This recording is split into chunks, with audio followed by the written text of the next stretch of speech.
With Emilia Perez dominating the Oscars with 13 nominations, The Brutal is losing popularity due to an AI scandal, and Fernanda Torres' past misstep resurfacing may cost her the Best Actress category. To say that the 97 Academy Awards is a highly controversial event is a huge understatement. Today, we'll take a deep dive into all the movies nominated for this year's Best Picture and give our predictions of the winner. Let's go! Beans? Welcome back to Movie Beings Podcast. Thank you so much for tuning in. With the Oscars just around the corner, the excitement is at all-time high. In this episode, we have a returning guest into our studio, the lovely and brilliant Chloe Tran. Welcome back, Chloe. Thank you. Thanks for having me back as your favorite pop culture girly pop. So 100%. When we wanted to do this episode, we were having a discussion, and this is a consensus that yes, we need Chloe back. So a disclaimer before we start: this episode will be published after the actual Oscars. So when you watch this video, it will be like going back in time. It's like the magic trick where the magician keeps a closed envelope containing a secret, just without the production values. All right, Chloe, it's so great to have you back. To kick things off, as a person who likes to keep a close eyes on all things pop culture, what do you think about this year's Oscar and the nomination list for Best Picture? Oh, okay. So the Oscars I feel like it's every year quite controversial in terms of the nominations. This year, obviously, with Emilia Perez just sweeping the nominations. It's a lot to unpack this episode, so we can chat about that. But yeah, I think it's actually a really good mix, and there are a lot of genres that don't typically make even the nominations for Best Picture. So I'm thinking musicals. I'm with Wicked and Emilia Perez. I'm thinking horror with The Substance, and I just feel like they're trying to open it up. But if we actually see, a horror film like something as ridiculous as The Substance, by the way, I love The Substance, but it is a ridiculous movie, win Best Picture, I would be, honestly, I'll be on the floor. I'll be so flabbergasted if they win, but I kind of want it to win because it's so spicy.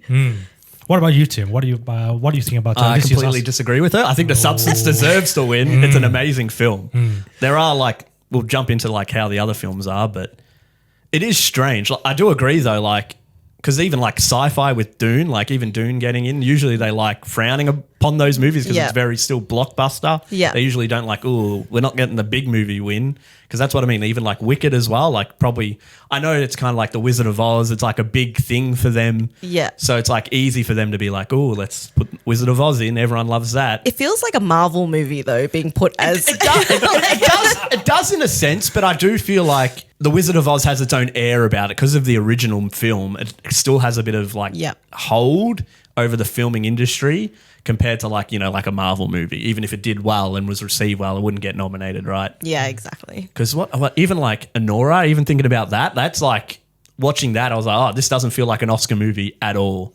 It was still a great film, but it's not when you watch Conclave or even The Substance, you can see the elements where it's classic. It's catering for that Oscar audience where a film like Anora, even Wicked's not really catering for an Oscar, nom. But that's what I like. But once we get to Emilia Perez and jump into it, I'm like, oh my God. They're the Oscars are feeling themselves a bit with this one. And personally, for me, it seems like this year the Oscars is using the same tactics as the NBA because of its declining viewership. Got to drum up some controversy. Well, pretty much because I think the viewership for both the Oscars and the NBA were really declining. But after that trade in February with Luka Doncic moving to LA Lakers, it created so much noise on the internet. It seems like the viewership got a big boost as well. So this is a question from you for you, Chloe. People think that any publicity is good publicity, even the bad ones. What are your thoughts on this? So as someone who has worked in public relations, still works in public relations, that always pains me to hear, because not all publicity is good publicity. It is just publicity. Yeah. And I guess if you don't care about your reputation, then sure, let's say that. But for the Oscars in particular, I think they're in the industry of creating conversations, right? They're or try to at least. Yeah, or try to. And I feel like this year's selection is also catering to, I guess, films that would sit outside of what you would, as you said, consider Oscar nom worthy, but also like female focused as well, which, you know, typically historically the things that are popular with female audiences don't always get critical acclaim. So I think that's a good thing in many ways, because we're kind of diversifying like what is good, right? Yeah, or it's being more accepting of it as well. Because even like, even thinking on another level as well, apart even from women, like internationally, like with Parasite winning as well a couple of years ago, just like being more open to being not like another American film about a popular famous dude, like kind of, you know, the complete unknown with that film, where it's just like, okay, I can see what this is. And it's just like, oh, there's a bit more intrigue and a bit more interesting, even without like Emilia Perez itself. It is like an interesting board of films where it's like, oh, I can see there's something for everyone here compared to like the normal draw of like, oh, here's a bunch of white guys trying to be someone else. Yeah. And the public is saying something similar as well. They said that this year it's got a lot of nominations from international movies. And I think if you guys are happy, we can jump onto the elephant in the room, which is Emilia Perez. So let's dive into the movie itself. What do you mean? This is the greatest movie of all time, Darren. What are you talking about? Okay. Never been a greater movie made. You're going to be quoted on this for the rest of your life. That's why I said it. All right, so I think the first question should go to Chloe, who is a big musical fan. But I want to put this out there first. As a non-musical fan, this is one of the few musicals that I watched from start to finish. So I'm so sorry. Well, even I don't know. I'll let Chloe start, but we'll jump into like how much of a musical it really is. Yeah. All right. So Chloe, what are your thoughts on this movie? Do you have any favorite segments? Any least favorite segments? I have so many thoughts on this movie. Just let's unpack them one at a time. Let's just go through it, see how we go. Okay, so I was trying really hard to kind of stay out of the controversy, however you want to say it, of it all, and just watch the movie without kind of tuning into any of that additional narrative to evaluate the movie on its own legs, right? Exactly. I was so prepared to hate this movie as well because I've heard terrible things about it. Yeah, exactly. As critically acclaimed as it is, I was ready for it to be a huge stinker. And I think where I've landed is fence sitting. It's okay. As a musical, terrible. Yeah. But as a film, I think there are some like quite nice visual moments in it. There are some quite good bits, but the musical element of it. Okay, I have so many things that I want to unpack. Let's jump into the musical part of it first. Or lack thereof, I would like to say, because the After music. the first half an hour, they gave up, I felt. Yes, so the first opening act, like the opening act number, there's potential. It's like a big chorus number, and I think it has rhythm to it, and it has a little bit of sense of place and time. And it's really good at setting the scene of where they are. And so I was like, oh, actually, it's not just a huge stinker from the get-go. It is starting to get there. But it just kind of lacked tension throughout the whole thing until you get to the end, really. Especially because they're meant to be such big players as well. Like the main character of the film is like meant to be this big bad person. Yeah. And you don't, like you said, you don't feel it till like the end of the film. Yeah, and I'm just like, there's so much potential across, there's so much potential across the whole film for it to delve into really serious topics and serious themes, but it kind of just glazes over the surface of all of them. And I think it's a classic case of girl trying to do too much. Well, as we're talking about, there's like Oscar nominated movies. I feel like they tried to tick every box. How can we get this nominated? It's like, okay, we've got like diversity. We're in like a hard, war-torn country.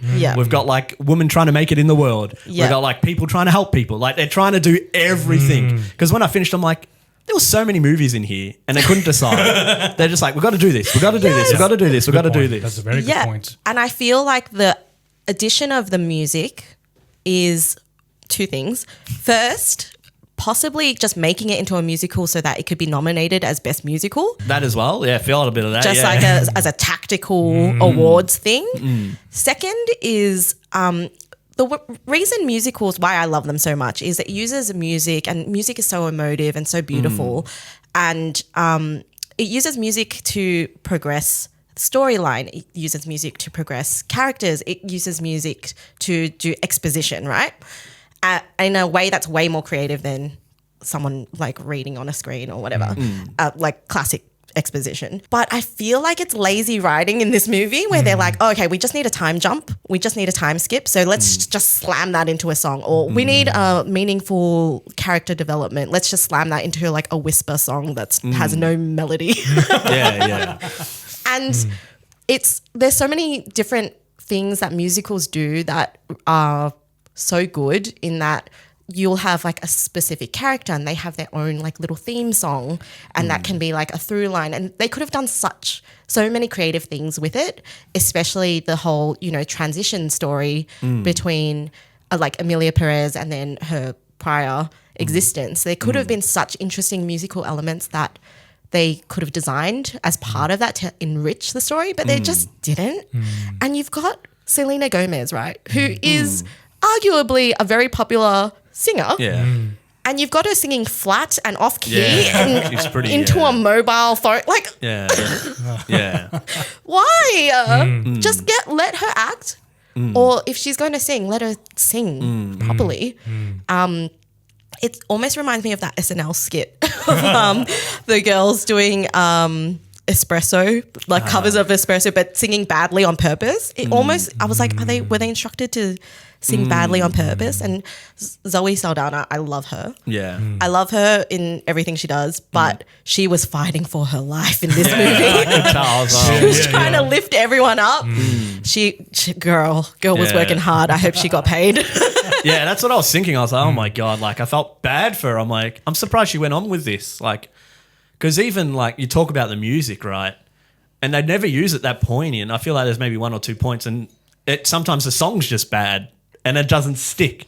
Because even like when we get to the transition period, that song when she's in the hospital with those people, like the song's insane, and also the people singing it can't sing it either.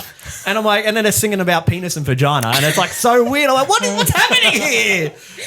It had so much potential to be really, really camp and iconic. Like they could have gone that way almost, like completely into it, but it never really does. It doesn't accept itself being this like absurd, strange movie. Because it's still trying to be serious the whole time. Yeah. And I want to know as well, Chloe, so because you have seen quite a few musicals, what are some of the criteria to make a good musical? And then if you apply those criteria into Emilia Perez, did they meet those criteria? I feel like I'm going to now say things I'm very unqualified to say. But music helps for a musical. And I just really, a bugbear of mine is talk singing. Yeah. And they did it a little bit with, say, Les Miserables for the French speakers out there. But they, turned dialogue into singing, but it was like not even full singing. It was just like half melodic speaking. And that's a real pet peeve of mine. Just because there's music in it does not make it the musical. And again, like what I was saying before, I think music in musicals should serve almost a purpose to progress the story or give you a sense of the characters or a sense of where people are at, like psychologically, or it's almost like a window into the people and what's happening in a way that gives you more than just, I guess, visuals and on the screen, and also dancing. Yeah. There was like a little bit. There was a little bit, but not enough for me to be like, damn, she really ate that. I think the favorite segment of this movie for me was during the beginning when Rita, the lawyer, was in the market. And I think that has so much coordination and preparation for that. And I was like, okay. And I had the same realization as you as well. I was watching it with the mindset of like, okay, this movie is going to be terrible. But that opening number was like, oh, this actually changed my mind a little bit. Like the concept is quite intriguing, and and obviously the preparation and the work went into it. It's actually very good. I said, okay, maybe I'm happy to be to have my mind changed today. Yeah. And then slowly my mind got changed again throughout the process of the movie. Backflip. But I think we were discussing this as well. I think for a musical, and I'm just talking out of my experience here, but I think the story needs to go first in all the movies. If the story and the character arcs are well designed, the musical and the music is just a vessel and a support for that story. Yeah. So that's my favorite segment of the movie so far. The first 5 minutes. Yeah. Pretty much. But when we got to the hospital song, I think that's where I was like, okay, I think they kind of gave up now. Yeah. And it was like, I don't know how they got through because it must have been the doctor who was singing. He was like off key and like flat. I'm like, why? What didn't they like think of like, oh, maybe we shouldn't put this in or like do it again or like, because obviously it's not like recorded live or whatever and it's like dubbed over. I feel like you could do it a couple more times to get like a better version. I think it's that difference between film acting and stage acting. Yeah, definitely. And when you watch a musical, and that's why it's so hard to adapt musicals to film, because the dialogue and the acting and it's a bit camp, but in a stage setting, it's very readily accepted. Whereas I think they were trying really hard for this to be dramatic and close up and emotive in that way. But then that speak singing, I can't you can convey emotion in your singing without it being bad singing. You know what I'm saying? Exactly. Yeah, absolutely. And if we want to now dive into the characters themselves. So I got a bit confused when I watched this movie because I thought that this movie would be from Rita's perspective because that's where we started. Yeah. And we follow her until the middle of the movie when she met with, I'm going to butcher the name again. So Juan Manitas Del Monte, who is the drug lord that was looking for a different life by transitioning into a woman. So I was like, okay, it seems like the perspective is still consistent. I'm following the story with Rita. And then after the middle point, it was like, okay, now we're following Amelia now. I was like, okay, this is a classic problem that we had with a lot of Marvel movies. Like especially when you have a big group of characters, we don't know which perspective we are following. And of course, we have the issue of character's arc as well. Personally, I think that Rita's character doesn't change throughout the movie. Until the end, her mindset is still the same. Her problems are still the same. And we don't really see the transition throughout the movie. Yeah, like she complains that she has no love life and all of that. Yeah, you think that's a setup for something that there's going to be a romance. I think that was meant to be more of a joke because it was just like a playful thing she said most of the time. It wasn't like so serious because every time she like mentions it and they like play it off as like, I'll find you a man or whatever, and it does. Because I feel like it was meant to be more for her her work change. She's initially like the lawyer's help. And they're just like helping bad people get away. And she's like, I want to do better things. And after with Amelia Perez coming back and they like try to help find these like people that have died and gone missing.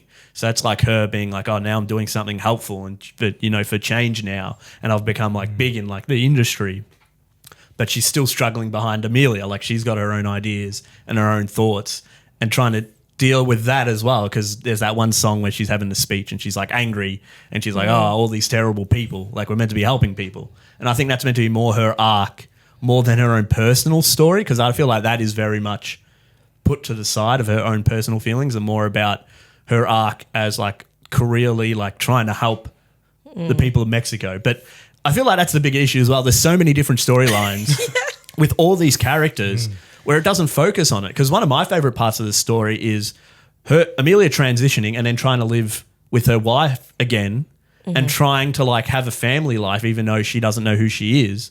But the struggle, I thought that was really well done. The struggle between her trying to still being caring with her children and also being there for her wife, and then like not, going over, stepping over. But then when she finally does, it affects that relationship for both of them. And I thought that was very interesting. And that could have been a movie in itself. Yeah. But because we've got like the mob stuff, trying to help people, it's got to be a musical as well. So everyone's got to be singing at some point. There's so many other playing points in this film that take you out of the moment. Oh, okay, we're back to this bit again. Yeah. And it's just like too much for me. I feel like that's what hurt this movie. Because like, even like Chloe said, and even what you said, like I was ready to hate it, but I didn't hate it, but it was just... I don't think good. It's like below. I feel like the movie's like below average. Yeah, because it's just trying to do too much. Yeah, and the fact that it got 13 nominations or something absurd, where it's like, okay, come on now, like, yeah, everyone's smoking some dope or something like that. I feel like there either has been critical scenes on the cutting room floor or they didn't cut scenes. It's either there's a whole bunch of missing things or there were things that should have been cut that weren't. That's how I feel about this movie. And I think it had so much potential, and I know I can see where it's trying to draw its inspiration from. It's trying to be Lin-Manuel Miranda in the Heights. It's trying to be a little bit of a like modern musical with a bit of rap and a bit of, you know, different, not classic like you know, musical what you would expect like you know, Andrew Lloyd Webber. But then also it's trying to, it has that twist at the end where, you know, Amelia reveals herself, sorry, spoilers, to her ex-wife. And it so wants to be that scene in Sweeney Todd where, where he kills his wife, you know? Yeah. It wants to be that. And I can see the ideas are there, but it just felt like they just didn't develop. Well, that's what I mean. It didn't focus on that at all until she gets like kidnapped, because she gets kidnapped and you're like, oh, is this like the mob trying to get back at her or whatever? Yeah. And then you're like, oh, it's her wife because she's trying to get away and she's thinking she's stolen all her money. Yeah. It just reminds me of like the Darth Vader. That's what I thought. It's like, oh, I'm your father, Luke. And I'm like, it's like that kind of moment, but you're like, oh. And then it changes the wife's whole way. She's like, then she ends up getting them all killed or whatever in the car later because she's like, oh my God. And it's like, even that feels weird because they have long conversations where she's like, I really didn't like my husband. I cheated on him like a few times. But I just know the position he's in, he's going to fucking kill me and my like partner. So I didn't want to do it. So it feels weird that she's like, I can understand it being a big change, but her to be like, oh, fuck, like, what have I done? I could have been more like, maybe we should deal with this in a different way. Like, I don't know. Like for her character's perspective, I see where they wanted it to go, but it wasn't like if she was like, oh, I really loved him. I actually like, you know, behind the whole big boss persona, he was actually very caring and a loving husband. But it wasn't that. He was an asshole. And it's like, oh, why should he care? Why should she care? It's like, oh, it's actually my ex-husband tied up in a bag. Like, she'd be like, whatever. I still want my money. And this reminds me of a story theory as well. So throughout the movie, there are certain moments and sequences that makes you either root for the character to win at the end or fail at the end. And, you know, I think throughout the movie, it's very hard for the audience to wish that Emilia would win in the end. Because over time, it's like, okay, so a drug lord kills millions of people, caused millions of people to be missing, and now they want to change their ways. Oh, by the way, you know, the wife is actually not that supportive. So it's like, okay, so why do we care about these people to win? Well, that's the thing as well, right? Because even that's like an interesting story about the idea of like being a mob boss has done a lot and then changing her ways and being like, that's like an interesting thing. That's what I mean. There's a lot of ideas like, oh, that's cool. We're chucking that in there. That's cool. Let's chuck that in there. And they don't quit to be like, maybe we should just keep to a few story elements. And it really hurts it. I know that it's structured in that kind of acts way that musicals are structured, but it could have been fleshed out so much more. Like the start, there's no tension at all. It's just like, find me a doctor, and then she gets like one bag over the head and that's it. But like there's the whole storyline between what's the character? Manitas. Manitas's transition in conflict, and they put one really poorly written song in there. And then you just kind of never hear about that internal turmoil of being a cartel boss and being in this environment and having to survive and at the same time having this duality of your identity. That in itself could have been half the movie. But it was... Or even its own movie. It's an interesting enough idea, exactly. right? I feel like there's enough there. Yeah, and then you just kind of... It's just like, oh, money solves all problems. And you're like, True. oh, cool, excellent. So then you're like, okay, well, it's not really that hard of a problem because you have heaps of money. Yeah, you'll have tons of money. And you're in a pretty privileged position. That's how she solves the first problem, right? To become a woman. Like, uses her money and power, his money and power at that point to become a woman. Yeah. And then you get the second part of that where she's transitioned and she's not feeling fulfilled. She can't live without her children. She's come to this realization. That in itself, and that whole moving back in with her family, but pretending not to be, you know, who she was. That in itself could be a whole movie. It's just like, it just glazes over the surface of so many things that are actually interesting and rich. And then it only gets really interesting when there's conflict because that's what good storytelling is. Hello. Anyway. Yeah, and I want to know about the core messages in the end of the movie as well. So you mentioned that it's weird because after the movie, you were like, yep, so money solves a lot of problems. Well, almost. Yeah, and then what about the other core messages of the movie as well? Like, this is just from my personal opinion. So for Rita's character, you want to do good, but you still accepted money from the mob boss to do bad things.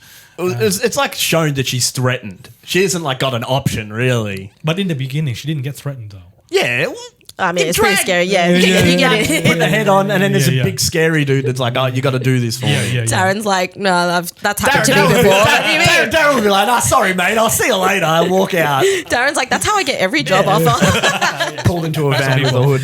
Then what about the message of this is from the internet, right? So Manitas Del Monte, so when he transitioned into a woman and he tried to fix up all the problems that he causing created. before, he created. But during that kind of sequence, it seems like they try to make that action a bit more important than it actually is. It's a redemption. It's not like, It's meant to be you are part doing of it. Yeah. yeah. I think that's meant to be part, because that's like an interesting part of like her changing as well, and then using her money to help these people that have lost a lot of their, husbands, wives, sons. Yeah. And like it's like interesting, but kind of like you said, it's still a bit weird because they do have that big ceremony to try like a fundraiser, and then she's like, "Oh, who are all these people?" And me was like, "I only know like bad Crimes, people." yeah. And even that's weird. It's like, are you still in contact with these people? Who do they think you Who are? are you? Are like we haven't been introduced to like a middleman. Like she does talk to some dudes to be like, "Oh, can you get this done?" But like you think it'd be weird. It's like, "Oh, why is this guy's talking to me and like wants me to go to this fundraiser or whatever?" But I can see from the idea of like, "Oh, look, we're helping." But it's still strange to be like, how wasn't she found out earlier? Yeah. And then they just, again, that side plot of Rita being like, well, if it's dirty money funding this organization, I don't exactly. want to be part of it. Yeah, and exactly. then that conflict never comes back. Yeah, it's kind of moved over because then we're into the new conflict, right? Yeah. And it just moves on from these things really quickly. Yeah. Every pop point is just like, "Oh, and no, on to the next one." I think that's a very good quote to put in the movie. Yeah. Ooh. Oh. Yeah. This is a problem and we're never going to revisit it. Yeah. Pretty much. But none of that matter because obviously the Academy thinks that this movie deserves its 13 nominations. I clearly for think it's all the best categories. movie of the year, apparently. Absolutely. So this movie got all the categories: Best Actor, Best Directing, Cinematography, etc. And for context, this is the most nominated received by a non-English language movie in the history of Oscars. Which is great. We love but that. Yeah. It's like this movie. Is it a good nomination? Is it a good candidate? Well, that's not for debate, right? But that's the thing. It's not even down to the people, really. It's these people who are in charge of the Oscars. So it mightn't even matter what anybody else thinks, right? Yeah, who cares about the audience? Yeah. But for context, Tim, so this movie got more nominations than Schindler's List, more than The First That's not that Gladiator, That's more not that than good. Lord of the Rings, Return of Yeah, the they're pretty King, average. and Everywhere, Everything, All at Once. Yeah, and that was average as well, so that's fair. But however, there are a lot of things riding on this award because if it wins Best Picture, it will be Netflix's first Best Picture win. Really? Because this movie is acquired by Netflix after a film festival. Yeah. I think they offer $12 million to acquire this movie. Okay, that's about right. Is that good or is that a lot or not? In the 12 million. Yeah. For a movie. I It's feel like like- that's pretty it's chump like- change, isn't it? For It's like Netflix? maybe a medium, because like 5 to 10's like medium, and then anything above that's like, I would say 50 and above's like large budget. Yeah. Because it's still a middling, I would say that's a middling, because that's not the budget. You didn't have the budget. Yeah, by so chance, did you? the budget is about $26.3 million. Okay, yeah. So they bought it for half the budget, which is pretty crazy. Even though I don't know what they thought about this film. If they bought it before, they were like, "Oh shit, this is going to get like a lot of nominations, so let's get onto it." But it's kind of a bit sad. But like, because we talked about the Marriage Story the other day, and I think that's probably the best Netflix movie on there. I don't know if this deserved it, but that's what's crazy. Like I said at the start, I feel like it's trying to tick all those boxes for the Oscars, right? Yeah. Yeah. More than any of the other movies. Like I do think some of the other movies do lean into it, but it's like, okay, I see what you're doing. Where this is like, okay, they've literally nearly every story point and every little thing they've done here is like, okay, this is like for the Oscars or for awards. You know, when you're at school and sometimes the school is not about teaching you the topics. It's about teaching you how to be good at tests. This is how I feel about this movie. That's what it is. Yeah, Yeah. that's perfect. Interesting. So I guess the question is for you guys is: do you think that it deserves any of these nominations? Tim already shaking his head. I watched the best films. It's definitely the worst of all of them, but I don't know. Like I couldn't say for any of the other stuff. I thought the singer. Like I don't know if there was anything in there that I was like, wow. Like without like any of the other stuff, and I'm like, oh shit, that deserved it. Apart from like the concept and the ideas, but that's not an award. You got to pull it off. Yeah. So I don't think it did personally. Yeah.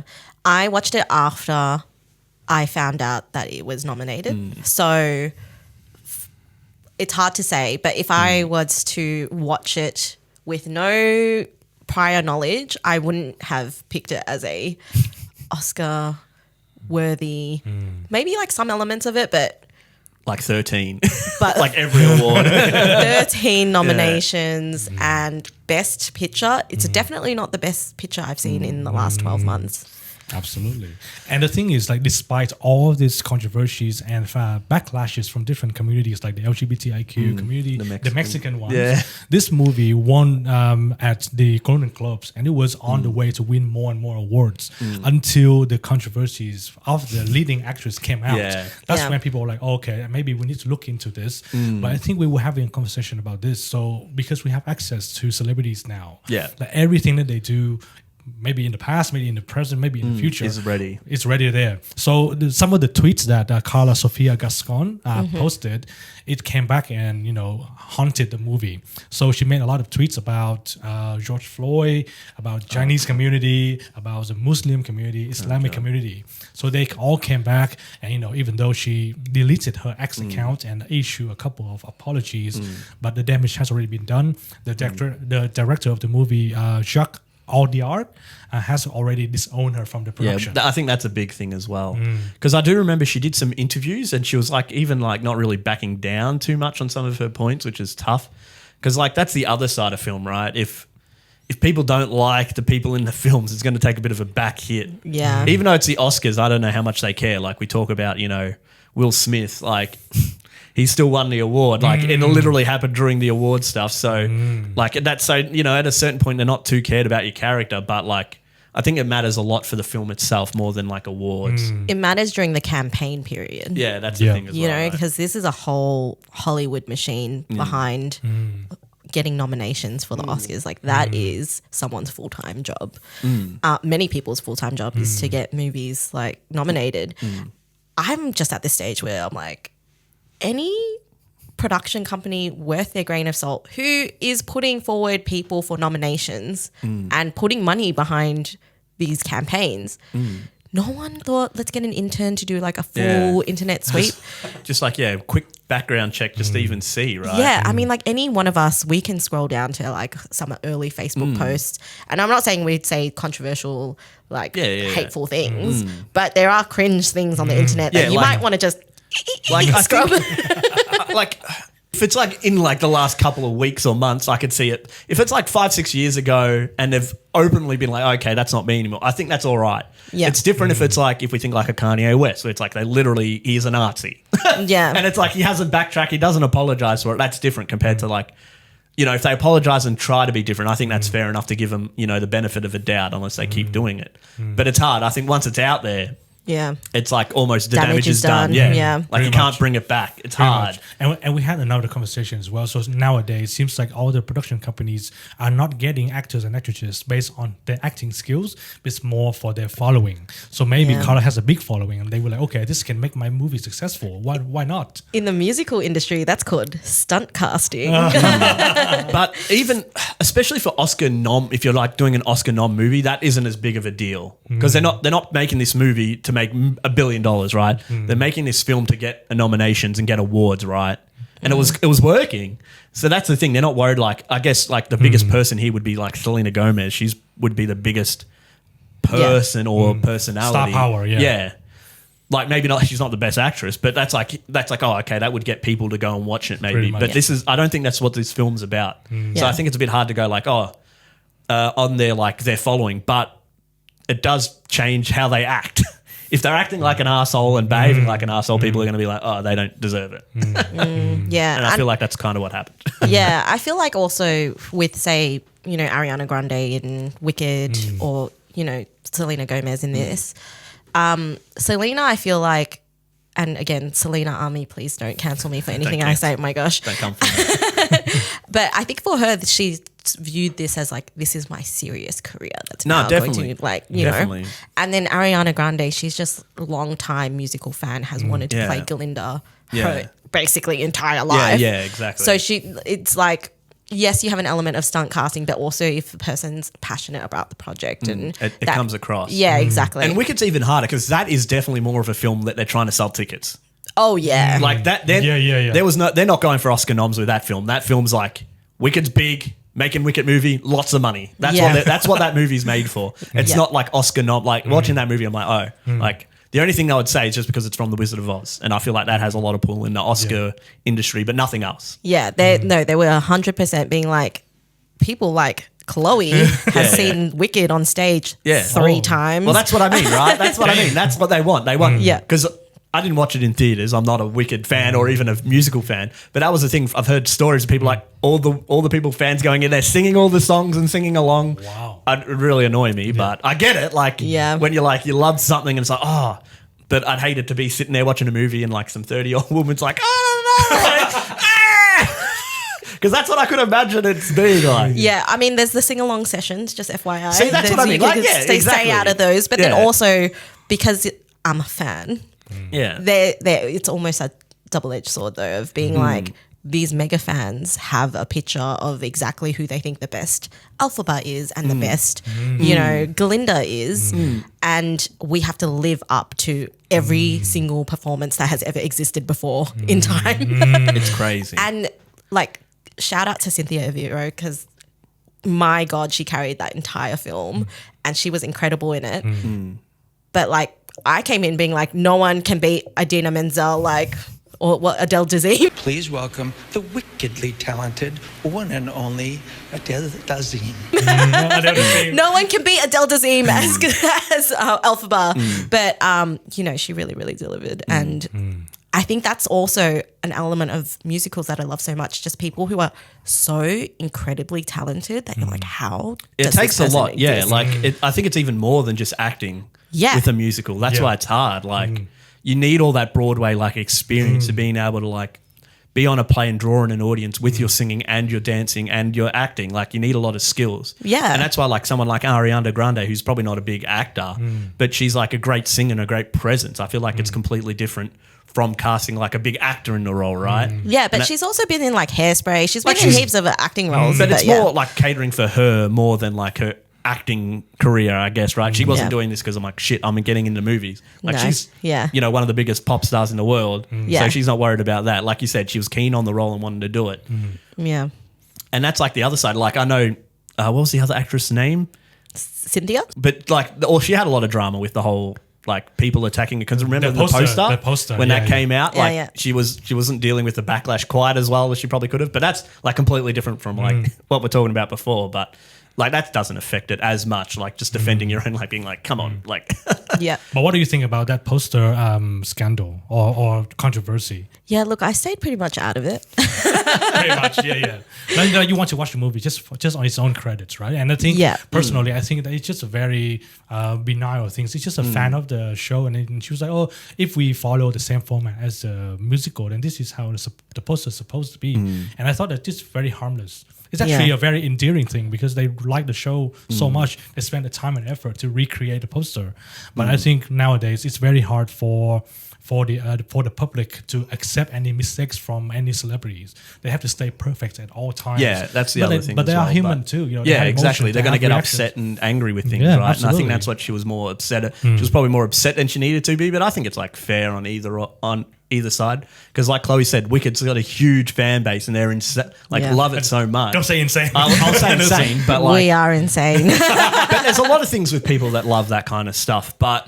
And that's the thing. It's like it's hard to be like put in that position of being in one of the main roles, and then like everyone has that kind of image of what it should be, right? And then you get upset about it, and then everyone's like, "Oh, come on, you shouldn't be so upset." So it's like tough. Like it's completely different to like you know the Amelia Perez drama, but it is like a little bit of drama, but not like nothing Yeah. that takes away from any Yeah. of the performance Yeah. or the film. Yeah, which and I so think's and so fine. far the musical has been a box office hit. So Oh, really? made on a $150 million budget, which is huge for a musical, and it's generated nearly $730 million. So maybe there's a Wicked 2 in the mix. What do There's you mean? 100%. What do you mean? Did you not watch the film when it said this is to be continued? Well, we've seen that at the end of movies all the time, but it's Yeah, not but- performing. There will be no continue. I Yeah, think I they've know, already but- filmed it, haven't they? They have because I think it comes out this year. I know yeah, it's it comes out soonish. later this year. But yeah, they're committed to it. Yeah, 100%. Yeah, because it's kind of halfway. They basically got the first act in, they Yeah. can, and now they've got to deliver on the second act. Yeah, that's the thing, right? Because even what's the play's initial length? Because I remember someone saying these movies are going to be even longer than the original. Yeah, most stage musicals are in both acts 3 hours total, including a 15-minute intermission. Which, by the way, bring back intermissions for long movies. Well, we'll get to that when we talk to one of the other movies, but Yeah. Yeah, but yeah, so the first act on film, that's like already a 3 hour movie, right? So that was also a part of me that was like, how Yeah. and why? But it turned out well, in my opinion, yeah. Okay, cool. Anything else you guys want to discuss about Wicked? I thought it was a very smooth transition. Yeah, I know. Amelia Out of- progressed into yeah. Wicked. I don't rate this as highly, but like I said, I'm not like a musical fan or even like a Wicked fan. So there's not much. Like I do think the performances were good, and I do like Ariana Grande. She's like the asshole in the film, and I think she does a great job of that. And I like the element of her like realizing like, oh, maybe I shouldn't treat her so harshly and stuff like that. It's all like very, very lovely and but it's just like I just can't. I just didn't take it in as well because it's like. Oh. So I guess the question is, in your opinions, does it need to be nominated? I think it does have some like completely different from like Amelia Perez. I can appreciate some of the things in it and still feel like it deserved a nomination. It's just something not for me. I think Yeah. that's the difference with this. Yeah, I mean, for me, I think it would definitely be on top of my list as like best musical of the year. But as best film of the year, I'm actually really surprised by that because it is such a big budget film, and I feel like big budget films aren't necessarily the Usually thing, not, yeah. the things that get best picture. But it doesn't mean it's not deserving. I wasn't like, oh my god, that movie got on there. I was like, oh cool, that's awesome. They're trying to diversify what is considered best picture. But also I'm very wary of being that these awards just become like hype. I know they already are, but like rewarding just the films with the biggest hype. Well, I think even with the Oscars, I feel like just getting nominated is usually like the best nod, and like whether they win or not, it's like a completely different argument because Yeah. I'm sure we'll talk about it a bit later after we've talked about the movies, how people like choose who their winner is. But I feel like just getting nominated is like, okay, someone's appreciated and said, okay, this is worth where it's at. And I Yeah. feel like it did deserve it. Yeah. So that's the thing. I like, It feels developed yeah. and it feels worked on. Yeah, exactly. And carefully edited. I know it has an extra cool couple $100 million, but But it did pull it off. Like that's the thing. Yeah. It does come across. It's like, okay, I can see that there was like a good movie here. Do and you I think- feel like a Yes, big sorry. sorry to interrupt. No, no. I feel like a big budget movie, they'd probably have more like strict deadlines and like really definitely, intense, pressures to get it done. And when you have something that comes kind of left of field independent film initially, like Amelia Perez, you kind of can invest that labor of love and time into making it as good as you want it to be. That's the whole point of doing an independent film. I don't know. That's just me saying things I have no qualifications to say. No, you do because you're part of the audience, and the movie is made for the audience. I mean, if you want to just make a movie just for artistic releases, then you shouldn't go into cinema and publish. have it you heard of Megalopolis? Is it Megalopolis? Megalopolis? Well, I mean, if you have shit tons of money and you want to throw it in the He air, literally just made a movie for himself, essentially. pretty much like Francis Ford Coppola. Yeah, I think like how much yeah. did he pay for the movie himself? I don't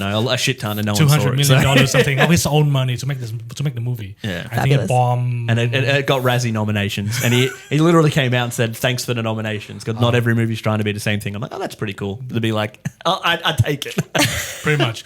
Okay, so the last question for Wicked is: do you think that it will win? No, No. I don't think so. Will you be surprised if it wins? Yes. Yeah, I would be surprised. Like, I wouldn't be like shocked, but I would be surprised. Okay, so if you guys are happy, we can move on to from Wicked, and we Should can we move on to another singing thing though? It's up to you. A complete unknown. The Complete Unknown. It does have singing in it. Yep. Have you seen the Complete Unknown? No, I haven't. Wow. So this is all you guys.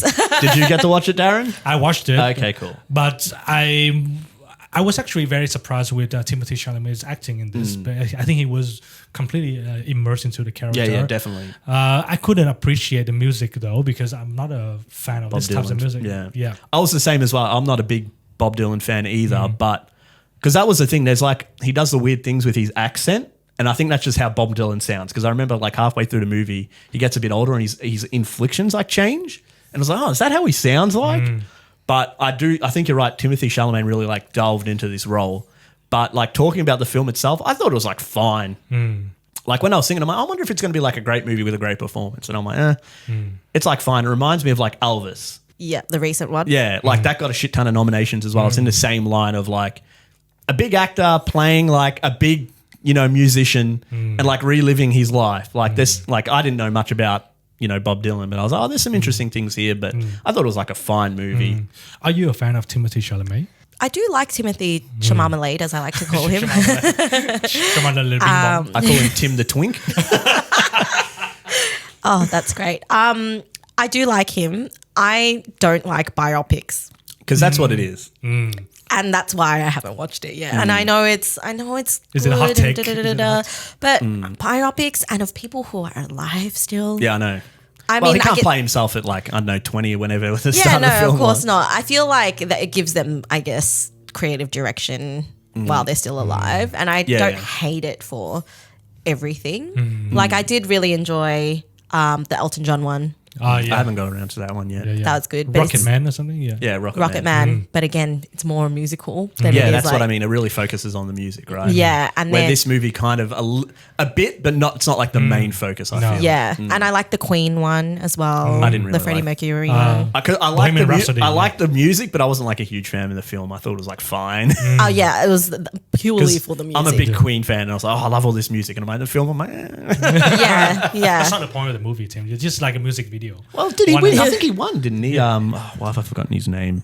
I want to say Remy. Yeah, Remy something. Rami Malek. Malek, yes, Yeah. that's There we it. go. Like he won it for that. And I think that's why people do it as well. There's like, oh, a big Oscar nom playing a big Yep. old pop star or something. Yep. Yeah. And that's why, and Tim, I think he's already won a few awards already through all the other awards they do running up to this.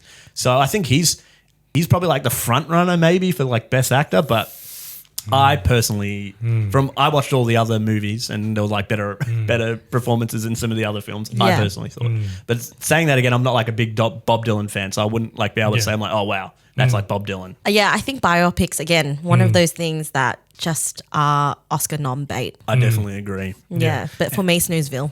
So Snoozeville. Well, I mean, like if you base your critics on just the movie itself, I think the story is very straightforward. So based on the story of Bob Dylan trying to move away from folk music, Yeah. and he wanted to play the electric guitar. In the end, Yeah. he does. He does. And then he causes controversies, and then he left the town on a motorcycle. yeah, Amelia Perez, your team. See, look how small that entire movie, yeah. the topic was.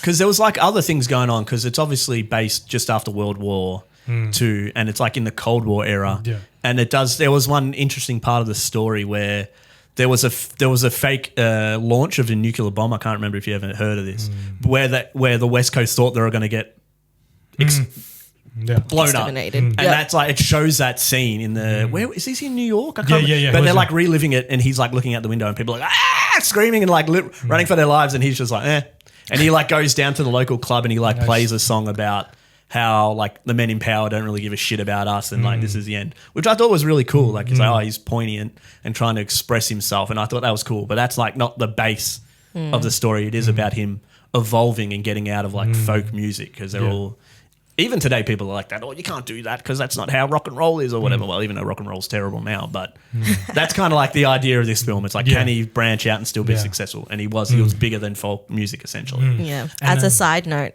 when that asteroid comes for us in about 10 years, that'll be me. I'll just be like sipping a wine, looking directly at it with Yeah, it's just like, and then it'll just like curve away and go away. and I'll be like, damn. maybe next time.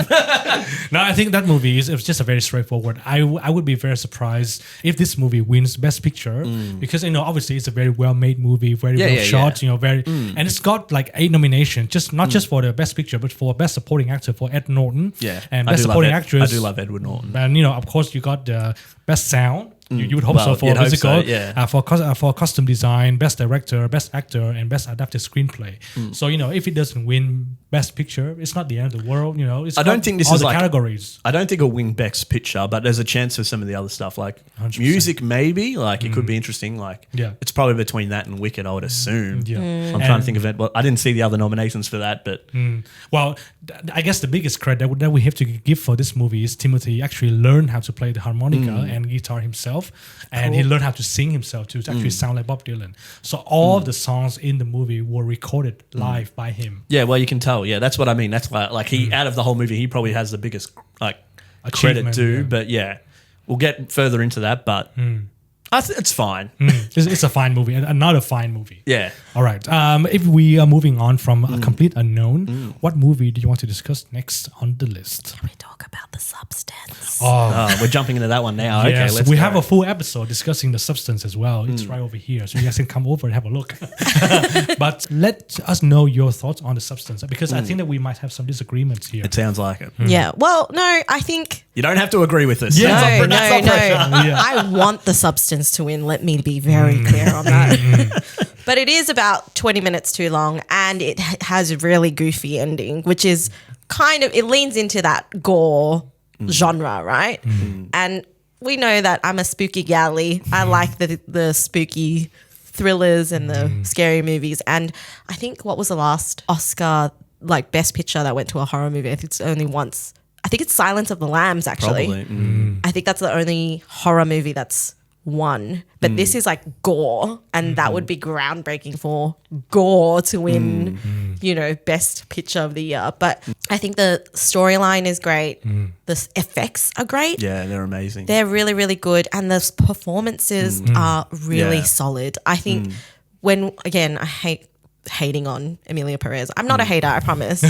But like the performances to me were fine. Like Cynthia Erivo in Wicked gave more emotion about being a witch and green than And green. than like a real human transition story in Emilia Perez. And so I think the substance, the performances are really good as well, and it's just a fun time. And I really want a horror to win because it's Yeah. not a type of movie you would expect as Best Picture. No, definitely not. Because initially when I saw it, I thought, Demi Moore will definitely get her like nomination for this. But I didn't think it would be nominated for Best Picture because it's definitely, it feels a bit Oscar baity, but not completely. Like you said, the body horror kind of horror films generally don't get that like, they're not really like noticed for being a great film, because I feel like this is. And there's a lot more going on with this film. I know you didn't like the ending, but I love the ending in this. It's a really poignant thing for all the points that like goes over in this film, and really like shows it off at the end of her literally becoming like a creature and a monster, spewing her shit all over the Hollywood, because that's like literally what they've been doing to her the whole film. Yeah. And like finally pays off and lets it all out onto them. Yep.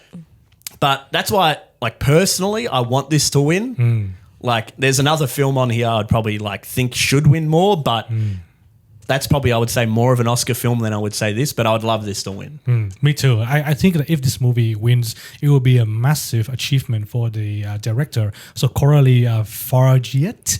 So she's a French Parisian filmmaker. And this is only her second feature. Yeah, well, there you go. So if this Work, wins, girl, work. work. Oh yeah.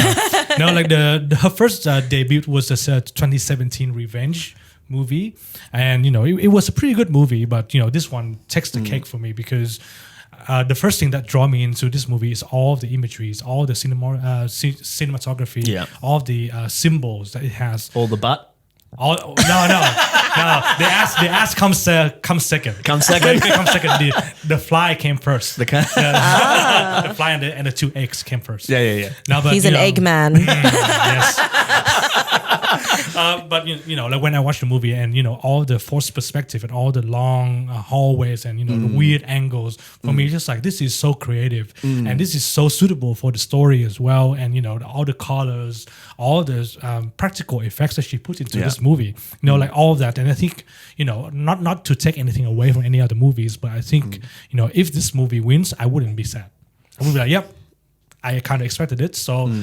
So you gave your prediction. That do you think that it can win? I think it can, but like we'll talk about, will it win is probably I don't think it will. From what I've read some articles about what some of the Oscar people are thinking, and I don't think it will win. I want it to win, but I don't think it will. Yeah. My philosophy in life is have low expectations. Yeah. And then everything will be a pleasant surprise Is that from Dodgeball? You need to avoid a wrench to be a dodgeball player. If you can dodge a car, you can dodge a ball. If you can dodge a wrench, you can dodge a ball. If you can dodge a wrench, you can dodge a ball. What? Now I think that we have so many things to discuss about the substance, and that would be too long for this episode. Yeah. So you know, we have a separate episode where we discuss this movie at length, so you can check it out as well. So we can move on from the substance. And what movie do you want to discuss next? I'm out. You can. You're out, so I'm in. What's good? Should we jump into Conclave? Have you seen the Conclave? Oh God, it's been on my list for so long. I'm really terrible at Oscar Film pre-watching before the. This is like the first time I've like committed to it because I just thought I'm like, oh, I've never done it. Usually I've watched one or two just by chance, but never like have I seen the list and I'm like, okay, I've got to watch them all because I knew we were doing this episode. So I'm like, I've got to commit and watch them all. Yeah. Even though like it was like I think we had 2 weeks of like notice, so I was like, and we already had other episodes, so I was literally this week I'm like every time I got a chance, I'm like, I got to watch another movie. Yep, 100%. I love the cast of Conclave though. It is amazing. I would say it's the best cast of all the films in this. Yep. So you got Stanley Tucci. Tucci, love a bit of Tucci. I want to ask you guys a question. How do you pronounce the main actor's name? Ray Fine or Fiennes? I have never seen it written down. So Ralph, is it Ralph Fiennes or Ray Fiennes? Ralph. Ralph. That's Ralph. No? Yeah, Ralph Fiennes. So I think it's pronounced Rafe. Because it's Ray weird. Fiennes, It's not pronounced Ralph. It's Ray or Ralph? Ray Fiennes. Rafe Fine. Yes, and I have a short video of how he actually pronounces his name. I will link it into the description as well. Because that's what really matters. Can you do one of Timothy Chalamet for me? And Timothée Chalamet? M. Night Shyamalan. Shyamalan. And Denny Yogo Logolos. I'm so sorry to everyone. No, but you know, I watched this movie twice, and you know, and I really appreciated the cinematography, especially the set design. It's amazing. And the colors, the contrasts, the acting is just like a cherry on top. I think the acting is like the best out of all these films. Like everybody in this film does an amazing job, I feel. Yeah. Like I think there's like is there one for like ensemble cast or something? Like I think there's a nomination for that. I remember because I know Wicked got one as well, but I don't know. I don't know if it's for like Oscars or something else, but it's definitely one of the best cast films out of this group. Yeah, and the budget of the movie was only $20 million. Yeah. Wow. Which is crazy. Like if you watch this film, it definitely feels like a big budget film. Yeah, and obviously, you know, it's set in the Vatican. You know, the Sistine Chapel. Like I will say, there's only like a few settings. Like there isn't a lot. There's like there's like 2 or 3 big rooms, and that's kind of it, and like a hallway. Yeah. So it's not like big budget in that sense. It's just the names involved. I feel like I was gonna say just actors, the big talent in the film. You would think they would have a bit of. But sometimes, like I could imagine some of them being like, "Oh, I can see where this is going." Like this definitely felt like an Oscar film, so they'd definitely be like, "Okay, I'll do this for like a little bit less."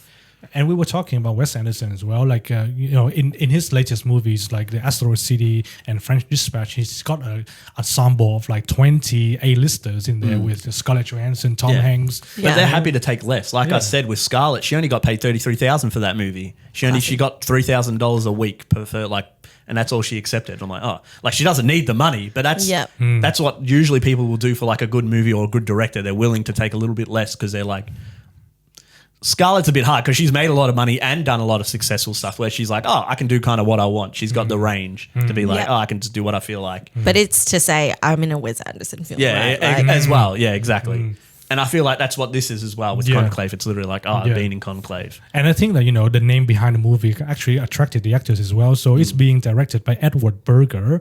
So he's a German-born director, but he's very well known for All Quiet on the Western Front. Oh, yeah, that's an amazing that's a name already, right? Yeah. And then the screenplay was written by Peter Strahan, who is known for How to Lose Friends and Alienate People, or The Man Who Stared at Goats. Oh. It's just One of my favorite movies is Goofy as hell. So I think that it already had a good start before anything. 100%. And I think that it deserves its nomination. So it's got 8 nominations for Best Actor, Best Supporting Actress, Adapted Screenplay, Original Score, which I love, the editing, the production design, and the costume design.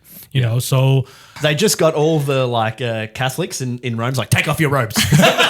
Yes, I was just going to say the Vatican, the Catholic Church, they are some costume girlies. They love a costume. Well, if we talk about some of the scenes, some of my favorite scenes is like they dress them. They're like knights in armor. They have their men come in. They're like putting over one surcoat. They got the scarf. And I'm like, oh my God, he's getting ready for war here. And I'm like, it's crazy. Yeah.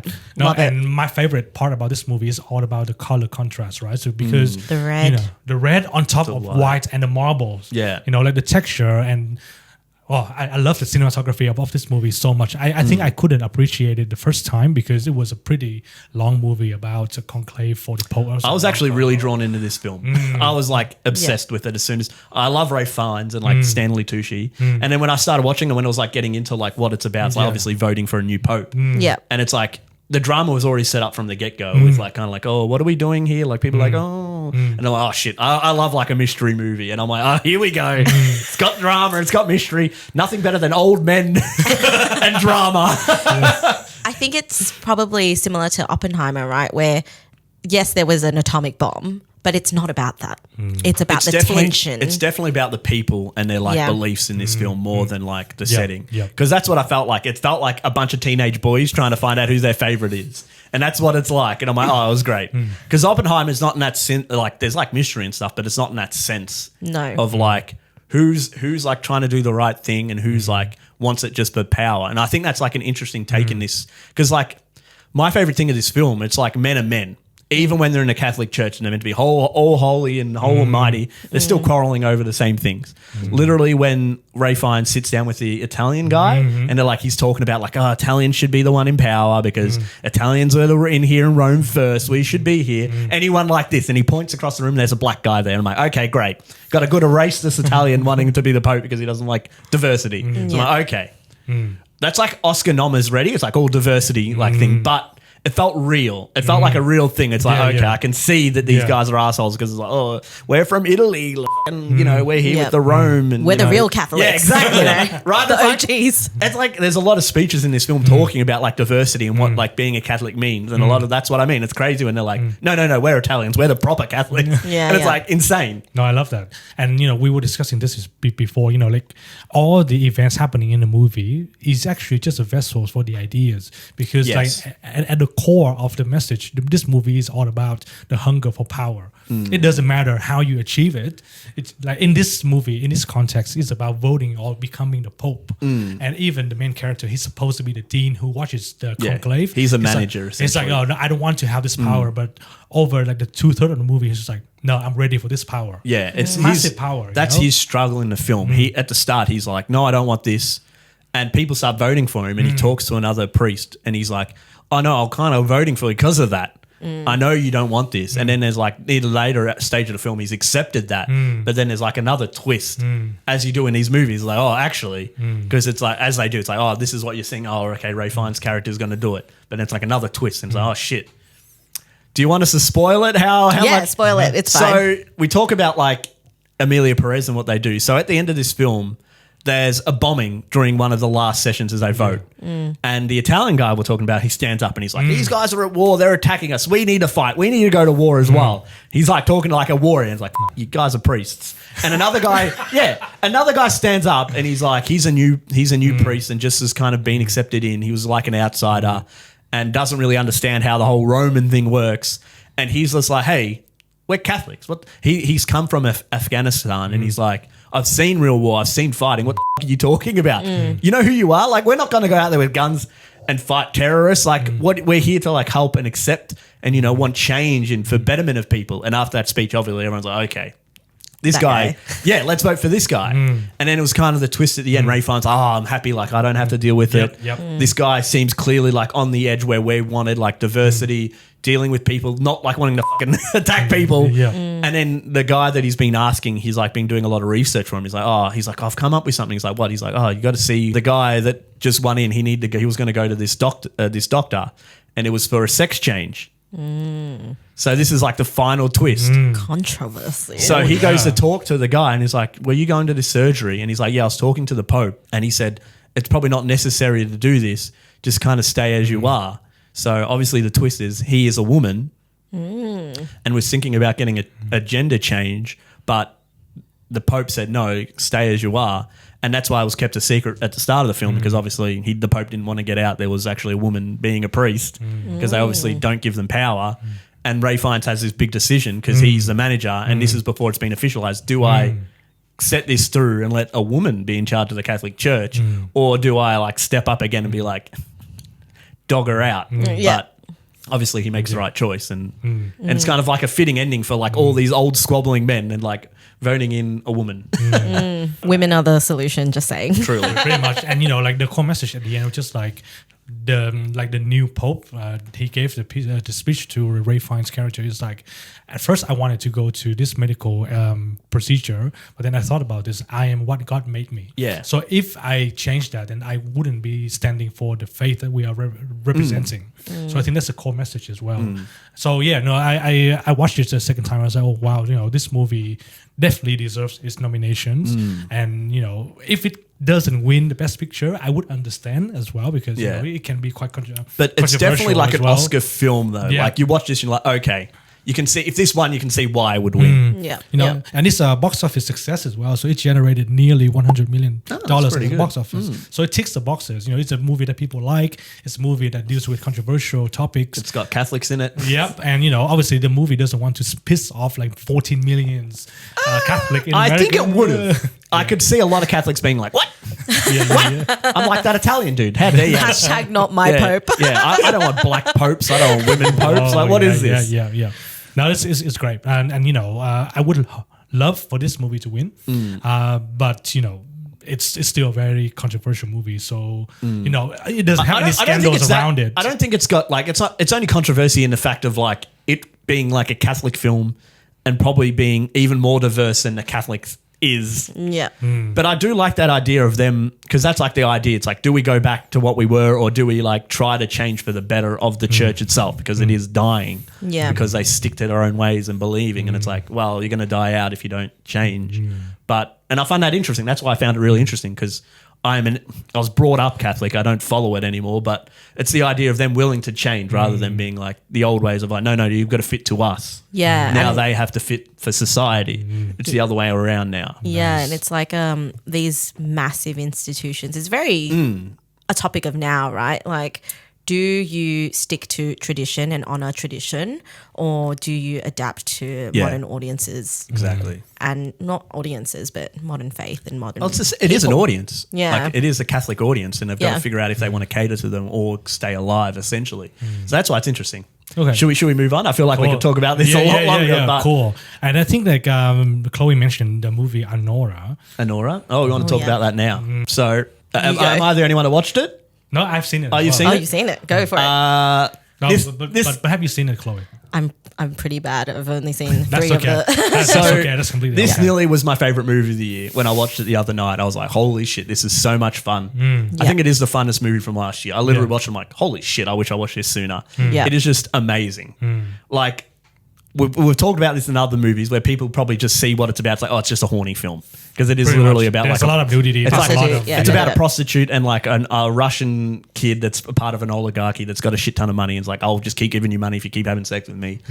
And that's like the setup. And it's like, okay, this is kind of cool. But once like the shit hits the fan, it's like, oh, okay, here it is. Like, here's where the fun gets to. Yeah. Like the Russian people are trying to capture this kid because he's like, you can't just fucking marry a prostitute. And then the prostitute's like, stop calling me a prostitute.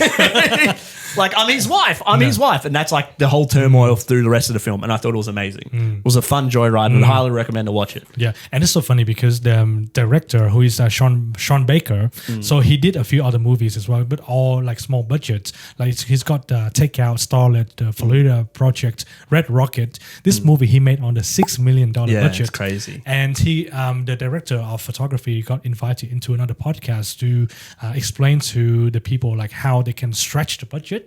And then another weird thing happened on that podcast. So many people came into comments like, do you know the $6 million is such a big budget? You know, if you bring that money to Mexico, we can make like 10 TV shows and 11 movies out of that budget. But would it be as good? Just because you can make a shit ton of stuff doesn't mean it's going to be any good, right? Yeah. I personally really enjoy this movie, and I think this is really suitable for the new generation of movie viewers as well, because it's a very understandable struggle. You know, you are working a job that you don't like, you want to change your life, and you pretty much take risk, hoping that you would change your life. You found a way out. You're like, oh, I've gotten out. Like I'm set for life. Is like the idea. And the leading actress, Mikey Madison, I think she deserves her nomination for Best Actress from this movie.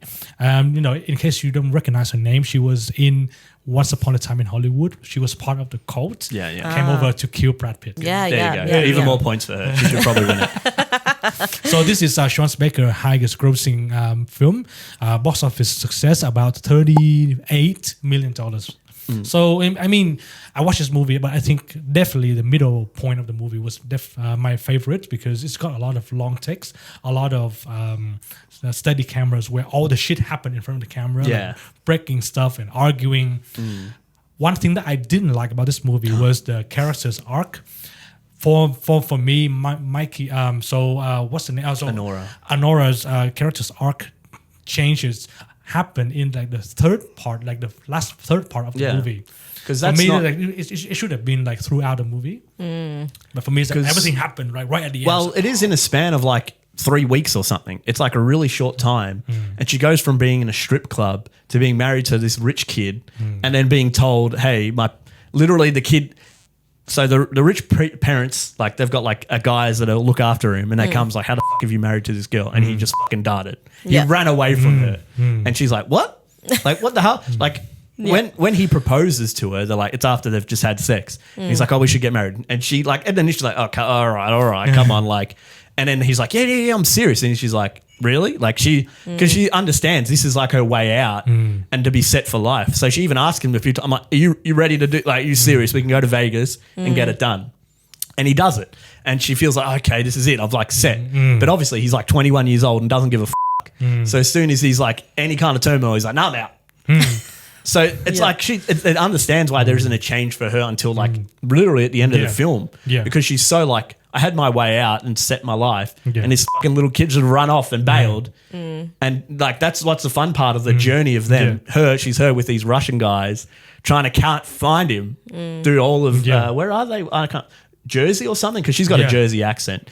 So they're just searching for him for like an hour, and it's great. Like all the shit they have to go to, like going to his old friends, going into like old strip clubs and bars. Like, have you seen him? And he's like, yeah, he came in here and stole all my money and drank all my liquor and ran out of here. And it's just like a great like cat and mouse story of like. Because she like joined at the start, she's like, no, I don't want to do this. He won't want to get a divorce. And then later she's like, okay, this is just like a fucking 20-year-old kid that doesn't give a fuck about me. Was only having a great time because we're having great sex, and he's just like bought into it. And that's like the whole thing. And then obviously when she like, they catch him and then it's like, your parents are coming because you're f***ed up and you got to get this marriage annulled and divorced. And then she just realizes that, oh, he's just a fucking kid. There was no potential here at all. And she probably even thought herself, oh, I fucking should have seen this coming. But was just hoping.